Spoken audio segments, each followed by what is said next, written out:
PT se transformou excessivamente num partido de governo e num partido de Estado, né? E foi paulatinamente se afastando da sua condição de partido de luta e partido de movimento. Eu digo que o partido tem que levar um choque da sociedade civil, né? E toda a mobilidade interna, ideológica, política e cultural que ocorrer dentro do PT vai ocorrer se ela vier de fora para dentro. Porque a nossa dialética de produção interna fechada, na minha opinião, ela está esgotada. A forma com que o Brasil está fazendo o ajuste é a forma tradicional que todos os países nessa situação fizeram. Então o que eu pergunto para os meus camaradas? O que eu pergunto para os meus companheiros? O que eu pergunto para os meus economistas, amigos de esquerda e os quadros políticos que me acompanham? Se a esquerda não tem uma receita própria para sair das crises que são impostas pelo capital financeiro, para especular com a política de juros, para submeter o Estado aos seus interesses, a esquerda não tem razão de existir.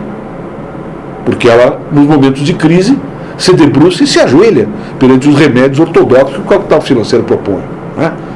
Eu acho que deveriam ter sido feito o ajuste, sim. Mas quem é que paga o ajuste? São sempre os mesmos? Não era um momento de nós desenvolvermos, desde o início do governo anterior, da presidenta Dilma, políticas de combate frontal às desigualdades de renda e desigualdades sociais no país?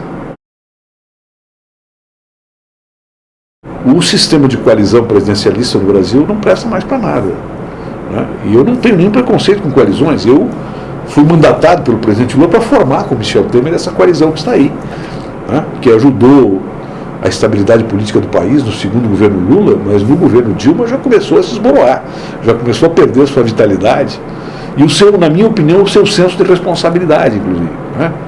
Porque o PMDB ficou um partido cada vez mais fragmentado, mais regionalizado, mais submetido, né, a interesses locais, sem nenhum tipo de nexo programático interno, e o PT ficou cada vez mais um partido de governo e um partido de poder, e não um partido de elaboração, de proposição programática, inclusive de checagem, né, das decisões, das propostas, das políticas presidenciais.